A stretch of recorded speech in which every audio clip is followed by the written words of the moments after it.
Where's the fun in waiting? Play Sit and Go tournaments 24/7 only on Ace 2-3. This game involves an element of financial risk and may be addictive. Please play responsibly and at your own risk.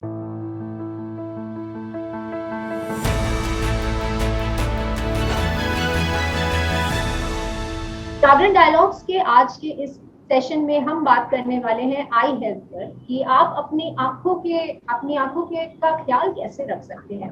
नमस्कार, मैं हूँ Urvashi Kapoor, associate editor जागरण news media, और मेरे साथ है को host Subhashish और दो खास मेहमान जिनका मैं परिचय कराना चाहूंगी। तो we have with us doctor Neetu Sharma, she is head of department ophthalmology at Fortis hospital Noida. Ma'am, आपका बहुत बहुत स्वागत है। Thank you. और हमारे दूसरे एक्सपर्ट है doctor Aarti Nangia, she is HOD ophthalmology at Fortis hospital Vasant Kunj, new Delhi. Ma'am, आपका भी बहुत बहुत स्वागत है। Thank you. और समय को जाया ना करते हुए हम सवालों का सिलसिला शुरू करते हैं। मेरा पहला सवाल डॉक्टर नीतू आपसे है कि रोजमर्रा की जिंदगी में आपके पास कई पेशेंट्स आते होंगे, कई लोगों से आप मिलते होंगे जिनको जो आंखों से रिलेटेड समस्या आपके पास लेके आते हैं। तो ऐसी कॉमन आंखों से रिलेटेड या आई रिलेटेड प्रॉब्लम है जो लोगों को अक्सर देखने में मिलती है, प्लीज आप हमारे दर्शकों को। रोज के ओपीडी में जो ज्यादातर केसेस हमें देखने को मिलते हैं इंडिया में और खासकर नॉर्थ इंडिया में, वो है मोतियाबिंद, सफेद मोतियाबिंद और रिफ्रैक्टिव एरर। रिफ्रैक्टिव एरर का मतलब हुआ जिनको चश्मे का नंबर है, मतलब जिन्होंने अभी तक या तो चश्मा पहना नहीं है या उनका नंबर बदल गया है, उनको आई स्ट्रेन है। और फिर काला मोतिया, ये भी काफी तादाद में देखने को मिलता है। और ऑक्यूलर ट्रॉमा, अनफॉर्चुनेटली आंख में चोट लगना, खासकर रोड ट्रैफिक एक्सीडेंट्स में, जो मैं फिर से बोलूँगी बहुत अनफॉर्चुनेट चीज़ है, बिकॉज हाईली अवॉइडेबल है। अगर हम थोड़े और डिसिप्लिन हो जाए, ये चीज़ें भी कॉमनली देखने को मिलती हैं। एंड आजकल जो बहुत कॉमनली देखने को मिल रहा है वो है ड्राई आइज, जिसमें पेशेंट्स कंप्लेन करते हैं कि आंख में या तो खारिश हो रही है या सूखापन है या थकान हो जाती है डे के एंड में, उनको uncomfortable feeling, dry eyes. Also diabetic retinopathy, diabetes की वजह से जो आई डिजीजेस होती है, जो कि अगेन कैटरैक्ट है या फिर रेटिनल चेंजेस हैं या block. Thank you doctor Neetu. आपने बताया हमें कॉमन आई प्रॉब्लम्स कौन कौन सी इंडिया में सबसे ज्यादा लोग फेस करते हैं। डॉक्टर आरती, मैं आपके पास आना चाहूंगा। तो ये हमने बात की कॉमन आई प्रॉब्लम्स के बारे में, हमें थोड़ा बताइए कि कितनी फ्रीक्वेंटली लोगों को आई चेकअप के लिए जाना चाहिए, क्योंकि लोगों में थोड़ा कंफ्यूजन होता है कि लोग सोचते हैं कि अभी तो गए थे पिछले साल ही, अब दोबारा क्यों जाएं। तो थोड़ा हमें इस बारे में बताइए। बिल्कुल, आई थिंक ये बहुत पर्टिनेंट क्वेश्चन है, क्योंकि आंखों को दिखाना इसलिए इम्पोर्टेंट है बिकॉज आंख विंडो है हमारी हेल्थ की। सो अगर हम सोचें कि हम कोई भी बीमारी से ग्रस्त हैं और वो आंखों में असर नहीं करेगी तो शायद वो सही नहीं है। सो फॉर दैट अगर हम सोचें कि गाइडलाइंस क्या बनती हैं, तो सबसे पहले तो 3 महीने से जो स्कूल गोइंग चिल्ड्रन होते हैं, पहला टेस्ट 3 महीने and between the time he joins school में होना चाहिए, क्योंकि डेवलपमेंटल प्रॉब्लम हो, रेटिनोपैथी और प्रीमेच्योरिटी हो, बच्चा टाइम से पहले पैदा हुआ हो, लो बर्थ वेट हो, कोई भी कारण रहे हो, and as I said diseases, तो हमारी आंखों के टेस्ट आज के दिन as, risk factors and the fact कि कोई और बीमारी या दवाइयों पे आप हैं तो उस पे निर्भर करता है। Thereafter till 40 years you can actually go every 2 years, but जब से कोविड आया है, कोविड में ज्यादातर आंख ही इफेक्ट में आई, जिसमें आप वैस्कुलर वे में सोचिए, थ्रोम्बोसिस एलिमेंट्स में सोचिए। तो उस तरीके से जब भी कोई सिम्टम है, जैसे फंगल काफी फियर था, तो आंखों में सूजन आना, बल्जिंग फीलिंग होना, रेडनेस होना, साथ में साइनोसाइटिस होना, सो इन सब चीजों के उपलक्ष्य में अगर आपकी इश्यूज हैं तो वो भी आप एड्रेस करिए। उसके लिए कोई गाइडलाइन नहीं है कि कब आपको आई टेस्ट कराना है। एंड 40 to 50 years में एवरी ईयर, वाई? तभी तो आज के दिन हेल्थ चेकअप्स में आपको ये पता है कि हर हेल्थ चेकअप में आई टेस्ट होता ही होता है। So it's a very good thing. Eye checkup, health checkups में इतनी चीजों में हमें पता चलता है, जैसे कैटरैक्ट, जैसे डॉक्टर नीतू ने बताया, glaucoma, blood pressure, diabetes, very very important, drugs, something like medicine, जो कि हम ब्लड प्रेशर की मेडिसिन लेते हैं, अरिथमियाज की मेडिसिन लेते हैं, अमेंटाडीन, बहुत ऐसी दवाएं, स्टेरॉइड्स लेते हैं, स्टेरॉइड रिस्पॉन्डर्स काले मोतिये में कन्वर्ट हो जाते हैं। तो वो सब चीजें तो आई टेस्ट से ही पता चलता है। So likewise I would say be very prompt, eye test को इग्नोर नहीं करिए, टेस्ट कराना ही जरूरी है बाय अ स्पेशलिस्ट। जी बहुत बहुत शुक्रिया डॉक्टर आरती। और बहुत ज़रूरी है अपना हेल्थ चेकअप जब भी आप कराएं, आई टेस्ट ज़रूर कराएं, क्योंकि बहुत सारी जो बीमारियां हैं वो इससे रिलेटेड हो सकती हैं। ये हमारे एक्सपर्ट्स बेटर बता पाएंगे। अभी हम बात कर रहे थे कुछ बीमारियों के बारे में, बताया डॉक्टर आरती ने भी, डॉक्टर नीतू ने भी। एक बीमारी है जिसका नाम है glaucoma. I am not sure whether I am pronouncing it correctly. So क्या होता है ग्लूकोमा और क्या मेजर कॉजेज होते हैं, क्या उसका ट्रीटमेंट पॉसिबल है, और अगर है तो उसका क्या ट्रीटमेंट? डॉक्टर नीतू। ग्लूकोमा, या जिसको हम कॉमनली हिंदी में काला मोतिया कहते हैं, इसको बेस्ट अगर डिस्क्राइब किया जाए तो एक ये साइलेंट थीफ है, जिसमें पेशेंट को ये नहीं पता चलता कि उसको ग्लूकोमा शुरू हो चुका है, और जब तक काफी लेट नहीं हो जाता अनलेस वो रेगुलर चेकअप्स के लिए जा रहे हैं, और खासकर अगर उनको फैमिली हिस्ट्री है ग्लूकोमा तो उन्हें हर विजिट में अपने आई डॉक्टर को ये बताना है, और डॉक्टर भी नॉर्मली पूछते हैं कि आपको कोई फैमिली हिस्ट्री तो नहीं है काले मोतिया की, ये बताना जरूरी है ताकि डॉक्टर उस नजरिए से आंख की जांच करे। ग्लूकोमा एक ऐसी बीमारी है जिसमें आंख में जो प्रेशर है, चाहे वो बढ़ा हुआ है या वो नॉर्मल है, या कुछ पेशेंट्स में जैसे लो टेंशन ग्लूकोमा भी कहते हैं, उसमें भी जो प्रेशर है वो आंख की जो नस है जिसको हम ऑप्टिक नर्व कहते हैं, जो ऑप्टिक नर्व हमारी आंख को ब्रेन तक कनेक्ट कर रही है, उसको सुखाना शुरू कर देता है काला मोतिया। और इस प्रोसेस को हमें जहां पर हमने डायग्नोज किया है वहीं पर रोकना बहुत जरूरी है, क्योंकि ये इरिवर्सिबल चेंज है। तो पेशेंट अगर किसी हद तक ऑप्टिक नर्व डैमेज के साथ डॉक्टर के पास जाता है, तो अब हमारी और पेशेंट की ये ड्यूटी है कि हम उसको वहीं पर रोकें। और ये कैसे किया जाएगा? पहली बात, जो भी मेडिसिन्स और इन्वेस्टिगेशंस, पहली बात तो इन्वेस्टिगेशंस जो डॉक्टर सजेस्ट करेंगे उनको जल्दी से जल्दी कराना है। उसके बाद अगर आपको काला मोतिया डायग्नोज होता है और आपको मेडिसिन्स बताई जाती हैं, वो मेडिसिन्स विदाउट फेल एक भी दिन, एक भी डोज मिस करे बिना पेशेंट को डालना बहुत जरूरी है। यूजुअली ग्लूकोमा की मेडिसिन या तो दिन में 2 बार, 3 बार, या अक्सर रात को 1 बार डालने को बोला जाता है। अगर पेशेंट को 2 बार डालने को दवा दी गई है तो पेशेंट को वो 12 घंटे के अंतर पे डालना जरूरी है, ताकि थ्रू आउट द डे आपका प्रेशर वेल मेंटेन रहे। अगर आप पहली ड्रॉप मान लो सुबह 10 बजे डालिए और दूसरी ड्रॉप आप शाम को कहीं जा रहे हैं और आप 4 बजे डाल के चले जाएं, तो आपका जो प्रेशर है वो फ्लक्चुएट करेगा ड्यूरिंग द डे या ड्यूरिंग द नाइट, एंड उससे आपके ऑप्टिक नर्व पे भी डैमेज होना की संभावना है। द अदर थिंग इज कि आपको ग्लूकोमा में प्रोग्रेशन को रोकना है। मतलब आपने, डॉक्टर ने और आपने दोनों ने मिलकर ये करना है कि जो डिजीज है वो आगे प्रोग्रेस ना हो, और वो तभी होगा जब आप रेगुलर फॉलोअप्स, जिस किस्म से आपके डॉक्टर ने एडवाइस किया है, आप वो फॉलोअप्स पे जाते रहें without missing a single follow up. Thank you doctor Neetu, आपने ग्लूकोमा के बारे में हमें बहुत विस्तार से बताया, एंड आई एम श्योर हमारे जो व्यूअर्स हैं उनको काफ़ी इसमें जानकारी मिलेगी। डॉक्टर आरती, मैं आपके पास वापस आना चाहूँगा अगेन एक स्पेसिफिक प्रॉब्लम को लेके। थोड़ा हमें ये बताइए कि लेजी आई क्या होता है, जिसको हम एम्ब्लोपिया के नाम से भी जानते हैं, बिकॉज इसके बारे में कहीं ना कहीं लोगों को बहुत कम पता होता है, एंड सडनली जब उनको डिटेक्शन ऐसा होता है तो वो घबरा जाते हैं कि काफ़ी सालों से था, हमें पता नहीं लगा। तो थोड़ा हमें इस बारे में बताइए और इसके ट्रीटमेंट क्या हो सकते हैं। बहुत बढ़िया क्वेश्चन पूछा आपने क्योंकि लेजी आए, वैसे तो आजकल सभी लेजी हो रहे हैं, कोविड के बाद सब indoors and so much of online display media पे ही चिपके हैं सब। लेजी आए का मतलब लेजी वहीं से उठाया गया है कि आप आलस में हैं, और वो एक developmental problem of the brain है। yes, of the brain, not of the eye. It's not an intrinsic problem नहीं है, आंख के अंदर कुछ ऐसा नहीं हो रहा है। ये वो चीज है जिससे कि आंख को वो विजन स्टिमुलस नहीं मिला, तो ब्रेन को फुल विजुअल पोटेंशियल में काम करने की आदत नहीं हुई। तो जैसे अगर हम लेजी बच्चे को या लेजी किसी का हाथ नहीं चलता तो उसको प्रैक्टिस देते हैं, उसको ऐसी ऐसी एक्सरसाइजेस कराते हैं जिससे कि वो स्टिमुलस ब्रेन को मिले, बिकॉज बेसिकली आवर मास्टरमाइंड तो ब्रेन है ना। सो ब्रेन अगर लेजी है, हो गया बिकॉज उसको स्टिमुलस नहीं मिला, तो आई ही कारण है उसका क्योंकि आंखों के जरिए फोकस लेंस, कॉर्निया और पर्दे पे आके ब्रेन पे जाता है।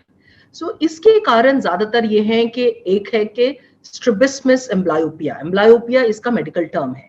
इसका मतलब है कि भैंगापन, बचपन में पैदाइशी इनहेरिटेंस फैक्टर्स, कुछ वीकनेस फैक्टर्स कि आप बहुत जल्दी जैसे ही पैदा हुए वेंटिलेटर पे गए या कुछ कुछ जो भी वीकनेस कारण रहे हो, तो उसकी वजह से आपको स्क्विंट आ गया हो, जिसको भैंगापन कहते हैं। दूसरा कारण है कि आपके चश्मे बहुत हाई रिफ्रैक्टिव एरर्स हैं, या दोनों आईज को सेम स्टिमुलस नहीं मिल रहा, एक में +4 है, एक में ऑलमोस्ट मे बी 1 है।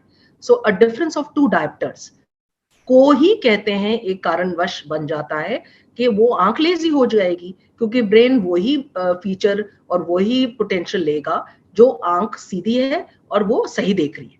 जो आंख में अगर 4 नंबर आया या 5 नंबर आया और हमने 4 से 8 years, see there's a critical period of course 2 years and thereafter a magic period of 2 to 9 years। अगर इस दौरान आपने आंखों के नंबर नहीं पहने तो वो आंख सही नहीं देखती। सो इसलिए एक कारण वो बन जाता है। तीसरी चीज ये है कि आपको पैदाइशी मोतिया हो गया, उसको कहते हैं डिप्राइवेशन, सेंसरी स्टिमुलस ही नहीं मिला। अगर मोतिया है तो वो लेंस में होता है, लेंस फोकस ऑर्गन है। अगर वो मोतिया इतना है कि एक आंख में है, बल्कि 2 आंख में हो, तो शायद वो लेजी फैक्टर नहीं बनेगा, लेकिन एक ही आंख में है तो वो कॉन्स्टेंटली एक आंख नहीं देख रही है, तो वो ब्रेन उस आंख को इग्नोर करेगा। ये ब्रेन भी इतना इंटेलिजेंट है कि जो आप कामयाबी में नहीं आए हैं तो वो ब्रेन भी आपको एक्नॉलेज नहीं करेगा। तो ये समझने का एक जरिया है कि फिर वो फैक्टर बन जाता है एम्ब्लायोपिया का। ट्रीटमेंट में मैं जल्दी से ये बताऊंगी कि एज आई सेड कि बचपन में ही ट्रीट होता है। मेरे पास इतने पेशेंट्स आते हैं, वो कहते हैं जब बड़े हो जाएंगे तब महंगापन ठीक करेंगे। गलत। 4 इयर्स के अंदर अंदर मैं कहूंगी कि स्क्विंट की अगर सर्जरी भी करनी है, करना है। पैचिंग, जो आंख नहीं देख रही उसको देखने दीजिए, जो ज्यादा अच्छा देख रही है उसको पैच करिए या एट्रोपिन ड्रॉप्स डालिए, जिससे कि वो आंख धुंधली हो जाए और वो जो लेजी आंख है बेचारी उसको मौका मिले देखने का। तीसरा, आपको चश्मे जो चाहिए प्लीज बी ओपन चश्मे पहनने हैं। आजकल अच्छे फ्रेम्स हैं, बच्चों की पसंद के फ्रेम्स दिलवाइए, ब्रांडेड दिलवाइए, जो पसंद है। मैं तो हमेशा यही बोलती हूँ, बच्चों को पहनने के लिए एक मोटिवेशन एंड रिवॉर्ड फैक्टर्स देने पड़ते हैं, चाहे वो पैचिंग के हो, पार्ट टाइम पैच कर सकते हैं 6 से 8 घंटे। जब शाम को घर पे बैठे हैं, टीवी दिखाइए, उनको अच्छी अच्छी कलर्स दिखाइए, स्टिमुलेशन देना है आंखों, तो वो कार्य कराइए। और स्क्विंट्स की सर्जरी भी टाइम से होनी चाहिए। मोतियाबिंद कभी कभी 2 महीने के बच्चों में भी ऑपरेट होते हैं, क्योंकि हम नहीं चाहते कि वो लेजी आई बने। तो this is what lazy I is, कि सही टाइम पे इसका ट्रीटमेंट करना है। जी बहुत बहुत शुक्रिया डॉक्टर आरती। डॉक्टर नीतू, मैं एक बार आपके पास दोबारा आना चाहूंगी कि क्या लाइफस्टाइल चेंजेस होते हैं जिनसे हम अपनी आंखों की जो समस्याएं हैं, अगर कुछ प्रॉब्लम्स हैं, उसको हम प्रिवेंट कर सकें। और इससे एक जुड़ा हुआ सवाल है जो मैं आपसे पूछना चाहूंगी कि इंक्रीजिंग एयर पोल्यूशन या बहुत सारे फैक्टर्स होते हैं जिससे कि आईज में प्रॉब्लम होती है, उससे कैसे हम बच सकते हैं, अपनी आंखों का कैसे ख्याल रख सकते हैं? इंक्रीजिंग आई पोल्यूशन जो है तो इजीएस्ट वे है उससे बचने का, and specially from the ultraviolet rays, कि आप सन प्रोटेक्टेड रहें। एंड सन प्रोटेक्शन में मोस्ट इम्पॉर्टेंट इज कि आप यूवी प्रोटेक्शन वाले सनग्लासेस पहने जब भी आप बाहर जा रहे हैं।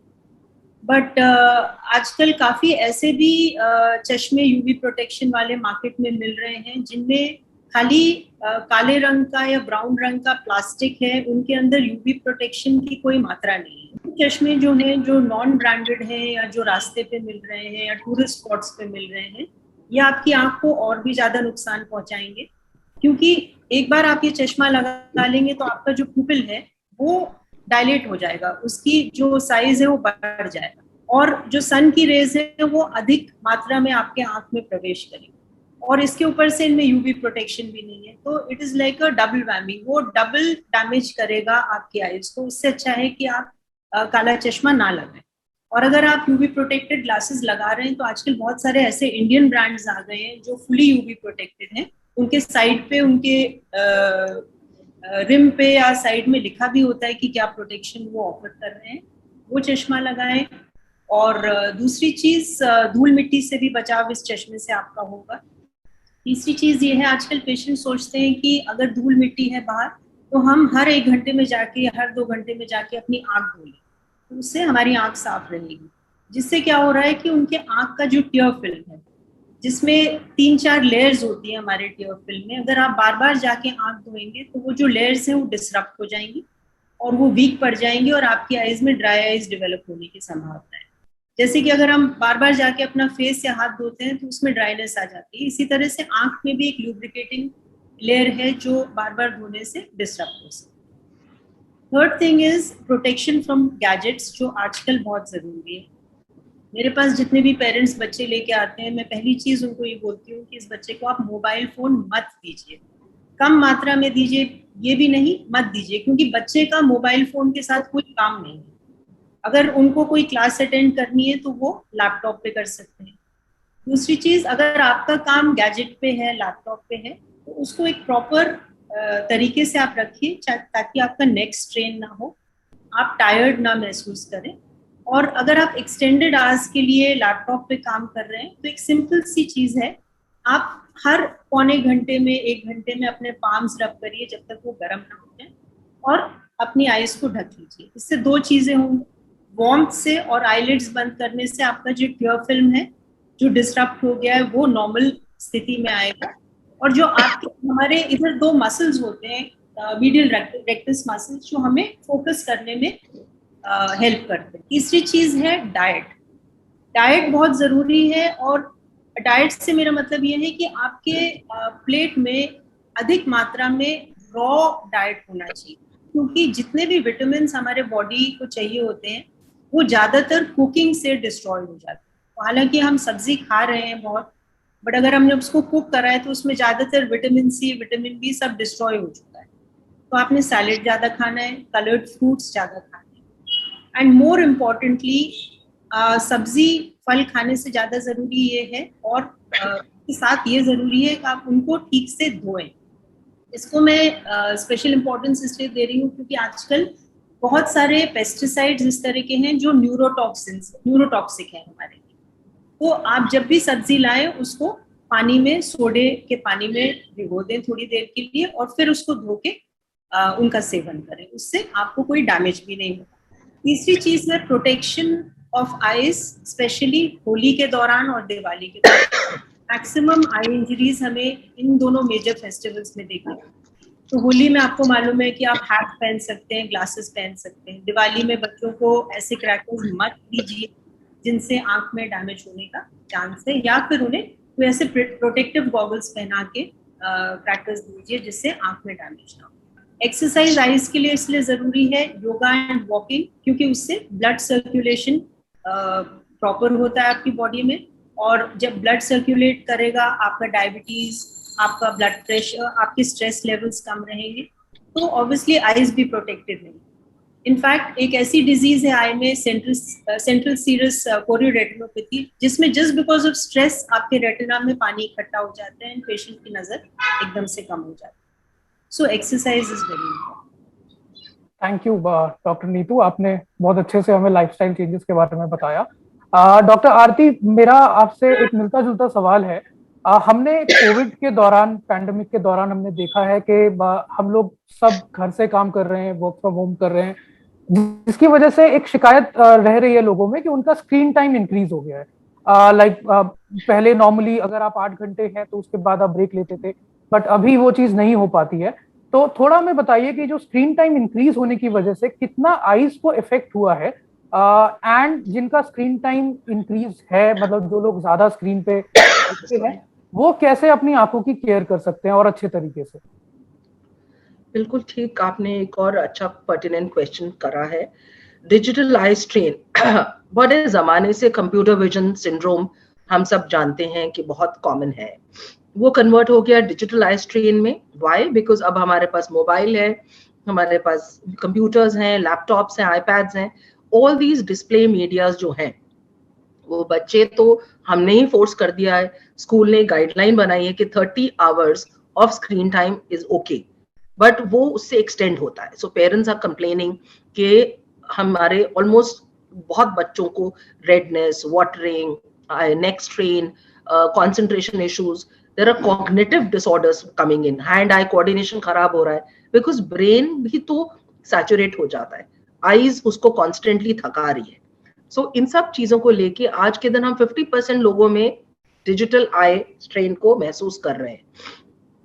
तो कारण तो सबसे पहले ये हो गया कि जब हम एक लगातार किसी उस पे देखते हैं स्क्रीन पे, तो हमारा ब्लिंक रेट जो कि नॉर्मल 22 पर मिनट है, इट बिकम्स रिड्यूस्ड। कारण हम स्टॉक देखें कॉन्सेंट्रेटेड काम में, एक ये थियोरी है कि हम एकटक देखते रहें तो हमारा ब्लिंक का मैकेनिज्म भूल जाता है ब्रेन करना। सो फर्स्ट ऑफ ऑल वो एक कारण बनता है। फिर एक कारण है कि आप जो है आप उठ ही नहीं रहे हैं अपने स्क्रीन टाइम से, सो आप ब्रेक्स नहीं ले रहे हैं, सो वो एक सेकेंड रीजन हो गया। तीसरा, आप बहुत आइसोलेटेड फील कर रहे हैं, आप डिप्रेशन में भी चले जा रहे हैं, बच्चे कंप्लेन कर रहे हैं, बाहर खेलने नहीं जा रहे। Sunlight is a very good media for our blue light stimulation, उससे नींद का पैटर्न सही होता है, उसका हमारा एक हेल्थ जो सर्केडियन साइकिल है वो एक नॉर्मल उसमें आती है। सो सनलाइट एक्सपोजर नहीं हो रहा तो बहुत कोऑर्डिनेशन इश्यूज भी आ रहे हैं बच्चों में, डिप्रेशन केसेस भी बन रहे हैं। सो ऐसे हालत में हमारे पास 3 फैक्टर्स आ गए कि एक तो हमने ब्लिंक नहीं किया, दूसरा हम अपनी आंख को छोटी करके देख रहे हैं। क्यों? क्योंकि आंखें जो लगातार देखती है वो सूख जाती है। सो ड्राई आईज का एक फीचर है ग्लेयर। सो ग्लेयर को कम करने के लिए हम आंख को छोटी कर देते हैं, सो स्क्विंटिंग ऑफ द आई कहलाता है वो। तीसरा, हम एकदम गौर से देखते हैं और हमारी जो विंडो ऑफ द आई है, नीतू जी ने भी जैसे बोला था, प्यूपल रादर कंस्ट्रिक्ट हो जाता है, तो वो स्पैज्म में चला जाता है। जैसे हम जिम कर रहे हैं, हमने वेट उठाया, वेट उठाते उठाते हमारी मसल की जो फाइबर्स हैं वो थक गई, सो प्यूपल भी थक गया, तो वो स्पैज्म तीनों फैक्टर्स लेके आंख में बहुत तनाव पैदा करते हैं। As a result redness, watering, dryness, constant आंख को स्क्रू करके देखना, जैसे आंख छोटी करके देख रहे हैं। फिर चश्मे जो है वो पहनते नहीं बच्चे, आपको वो एम्फसाइज करना है।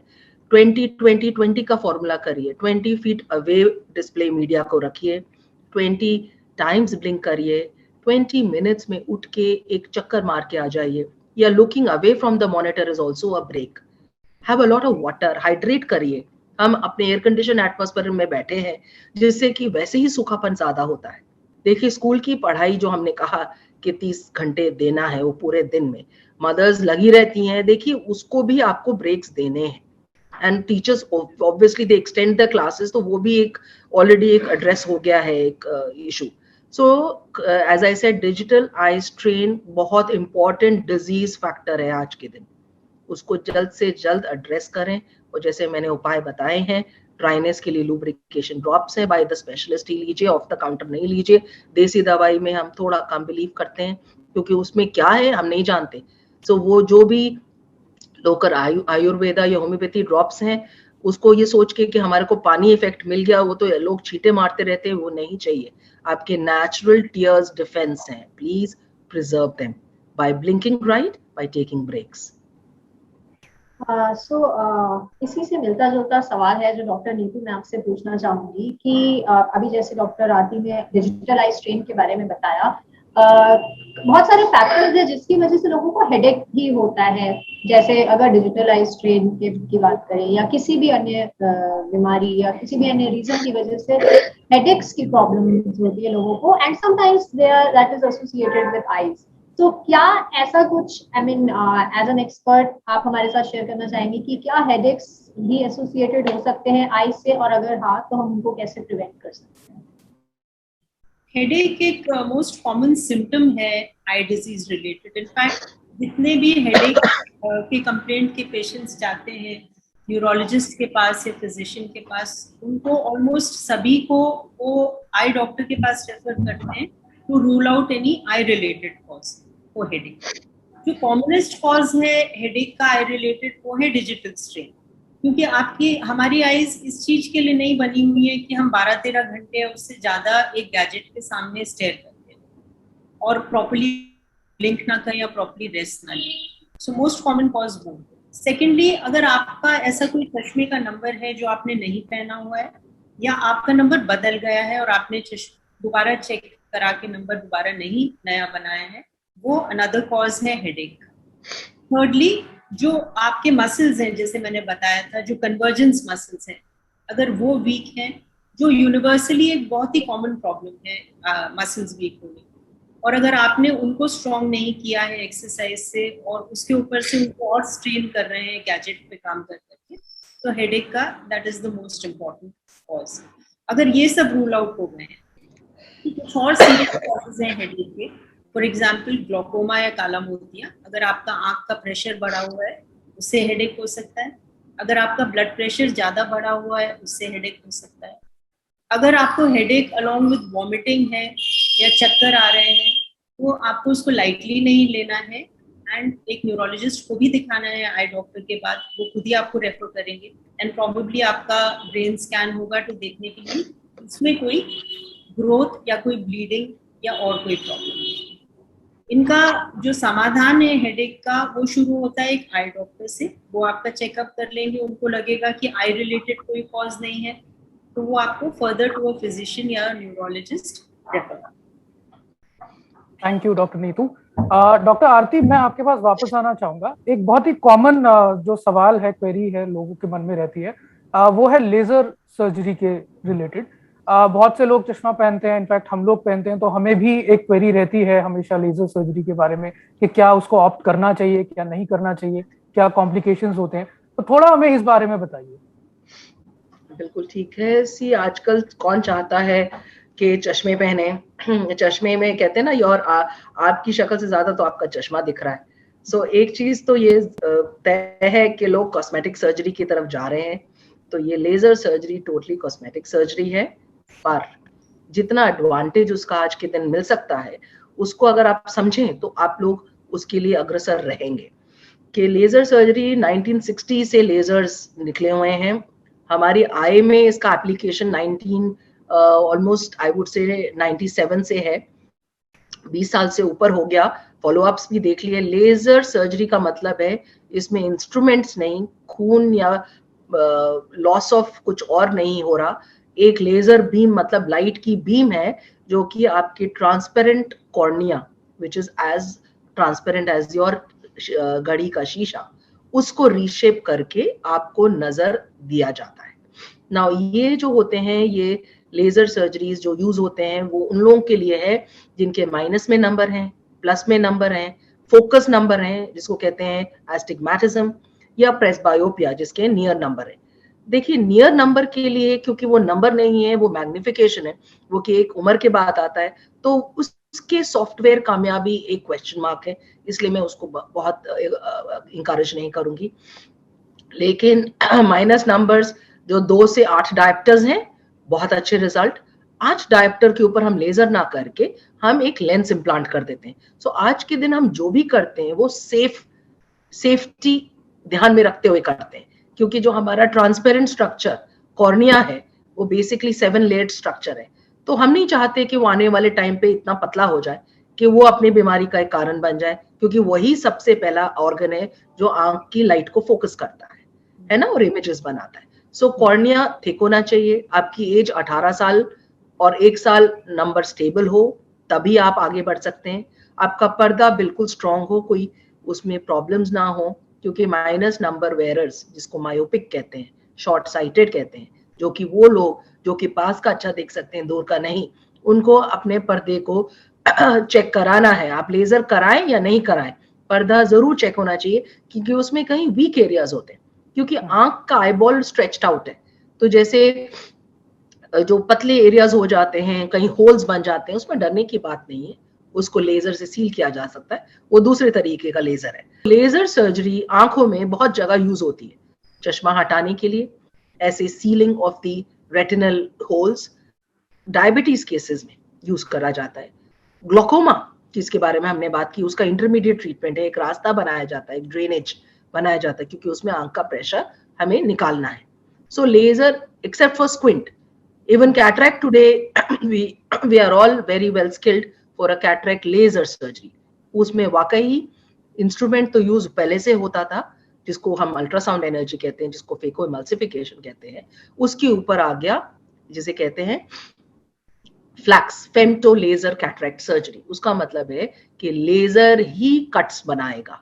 कट्स लेजर बनाने का मतलब है वो कट नहीं होता, कोई ब्लड लॉस नहीं होता, नर्व्स नहीं कटती, सिर्फ सेपरेशन ऑफ द टिश्यू होता है। तो वो लेजर तो बहुत कामयाब हो गया, वो तो बिना काटे, इंस्ट्रूमेंट्स के बिना यूज किए हम आगे बढ़ रहे हैं ट्रीटमेंट देने के लिए। सो लेजर के लिए आज हमारे पास बहुत जरिए हैं। अब एक से ऊपर एक और लेजर आ गया जिसे स्माइल सर्जरी कहते हैं। उसमें पहले एक होता था, पूरा फ्लैप बनता था, एक फ्लैप क्रिएट होता था और उसमें नर्व्स थोड़े हैम्पर होते हैं, लेकिन वो रीजनरेट कर जाते हैं, या वो जरूरी नहीं है कि सब में प्रॉब्लम करे ड्राई आइज का।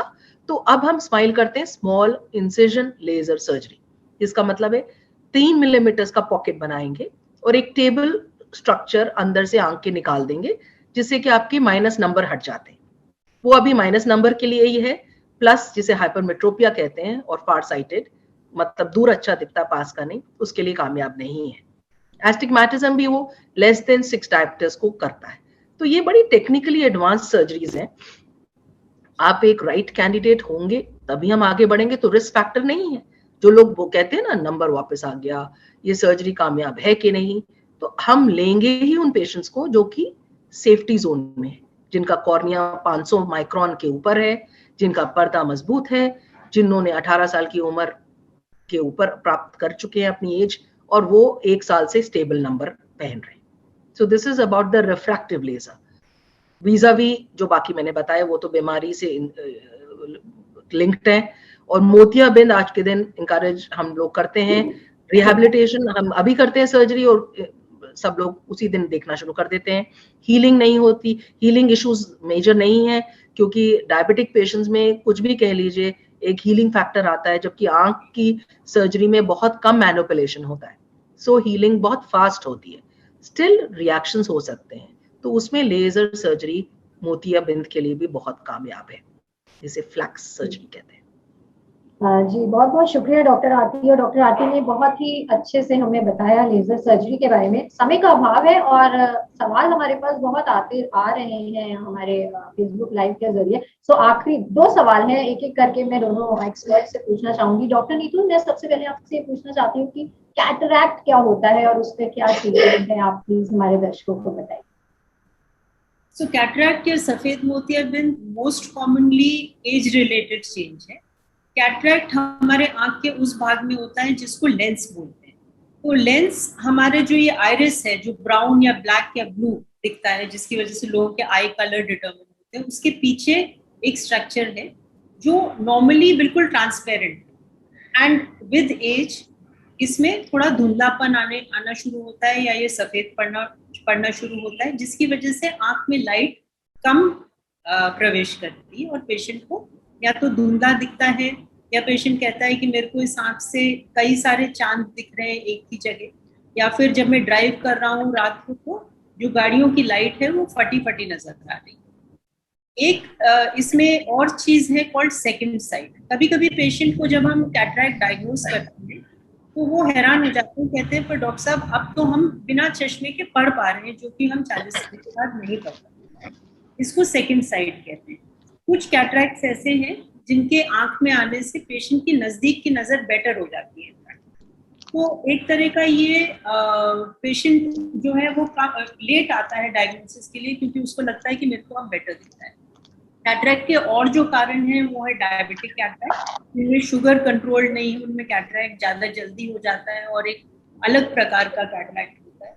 या फिर आंख में चोट लगना, या अगर आपके आंख के अंदर बार बार सूजन आ रही है, जिसको हम यूवियाइटिस कहते हैं, आयराइटिस कहते हैं, उसकी वजह से भी कैटरैक्ट हो सकता है।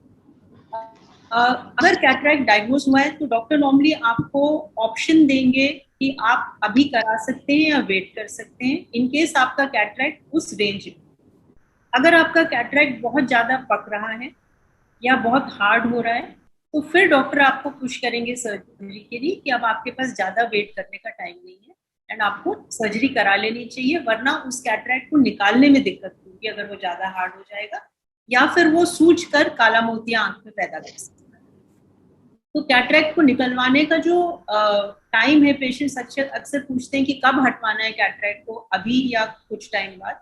वो डिपेंड करता है कि आपको कितनी परेशानी हो रही है अपनी रोजमर्रा की जिंदगी में कैटरैक्ट की वजह से, कैटरैक्ट का ग्रेड कितना है according to the doctor's diagnosis, and आपका कन्वीनियंट टाइम क्या है सर्जरी कराने का। कैटरैक्ट सर्जरी यूजुअली एक इमरजेंसी सर्जरी नहीं होती, इलेक्टिव सर्जरी। और आजकल बिना टाँके की सर्जरी होती है, जिसमें अच्छे सेंटर्स में तो आँख में इंजेक्शन भी नहीं लगाया जाता, टाँका नहीं लगाया जाता है। पर इसका मतलब ये नहीं है कि अगर डॉक्टर आपके आँख में टाँका लगा रहा है तो वो कुछ गलत कर रहा है। डॉक्टर आपका वही सर्जरी करेगा उसके हिसाब से टेबल पर सेफ सर्जरी है। हर आँख में बिना टाँके की सर्जरी सेफ नहीं है। कुछ आँखों में जिनमें कैटरैक्ट ज्यादा पक गया है, हो सकता है कि उसमें थोड़ा बड़ा कट लगाना पड़े या टाँके लगाने पड़े, जो आपकी आँख के लिए बेनिफिशियल है। बहुत बहुत शुक्रिया डॉक्टर नीतू। और जिनका भी ये जिस भी यूजर का सवाल था, आई एम श्योर आपको काफी डिटेल में मैम ने समझा दिया इसके बारे में। एक और सवाल ले लेते हैं डॉक्टर आरती। एक हमारे यूजर पूछ रहे हैं कि कैप डायबिटीज की वजह से ऐसा सुनने में आता है ब्लरीनेस आने लगती है या आंखों में समस्या आने लगती है, तो क्या ऐसा सच में पॉसिबल होता है, और अगर हाँ तो इससे कैसे बचा जा सकता है? डेफिनेटली डायबिटीज आंखों में सबसे ज्यादा असर करती है। तो डायबिटीज जैसे ही आपको डिटेक्ट होती है तो 3 चीजें तो ध्यान रखिए कि सबसे पहले आंखों के डॉक्टर को दिखाना है, आपकी नर्व्स या फुट केयर चाहिए, और तीसरा आपकी किडनी फंक्शंस को आपको ठीक रखना है। सो हमारे देश में डायबिटीज बहुत पॉपुलर है, तो बहुत प्रेवलेंट है, लेकिन हम नर्व्स और फुट केयर को कम एम्फसाइज करते हैं ट्रीटमेंट के लिए, और तीसरी कि आंखों में भी हम ज्यादा ध्यान नहीं देते। मेरे पास पेशेंट्स आते हैं जो कि 10 साल डायबिटीज के हो गए और अभी तक आई टेस्ट नहीं कराया। गलत। डायबिटीज डिटेक्ट होते ही फिजिशियन आपको आई डॉक्टर के लिए भेजेंगे, ये जरूरी है। अब एक ये गाइडलाइन भी बन गई है। सो आंखों में ब्लरिंग, शुगर की डेपोजिशन ऑफ द लेंस, एक ग्लाइकोसामिन व्हाटएवर कंपाउंड एक जो डिपॉजिट होता है, that polysaccharide is because of the metabolic disease which is diabetes. Diabetes एक माइक्रो वेसल डिजीज है और आंखों की वेसल सबसे छोटी होती हैं, पेरिफेरी पे होती है, आखिरी ऑर्गन हो जाता है बॉडी का। I mean if you see from the top end otherwise the feet, you know, so the top end the last feet. So इन नसों में ज्यादा असर आता है। जब जब डायबिटीज की शुगर बढ़ती है आपकी ब्लरिंग होती है, एक वो फैक्टर है। मोतियाबिंद, काला मोतिया, पर्दों में प्रॉब्लम, ये सब सीक्वली डायबिटीज की कहलाती है। इसको एक स्टेप कहते हैं कि सीक्वली, दूसरा स्टेप कहते हैं कॉम्प्लिकेशन। सो 10 साल की डायबिटीज ऑलमोस्ट 80% लोगों में कुछ ना कुछ करेगी। उसका मतलब ये है या तो मोतिया हो जाएगा, काला मोतिया हो सकता है, अगर आपके इनहेरिटेंस फैक्टर्स भी हैं। और पर्दे को हम इसलिए चेक करते हैं जिसको फंडस कहते हैं। बहुत लोग कहते हैं फंडस के लिए भेजा हमें, उसको पर्दे का टेस्ट कहते हैं। और उसको दवाई डाल के, पुतली फैला के जरूर देखना, आपको खुद अवेयरनेस होना चाहिए, करना है। क्योंकि क्या है कि जो मैंने जैसे कहा कि ब्लड वेसल लीक कर जाते हैं, क्योंकि ये वेसल ही का बीमारी है। तो इसलिए metabolically diet control, exercise, weight, वो सब करेंगे तो ये मेटाबॉलिक डिजीज आप कंट्रोल में रखेंगे। आंख एक बहुत इंपॉर्टेंट ऑर्गन है जो कि डायबिटीज में बहुत इफेक्ट होता है।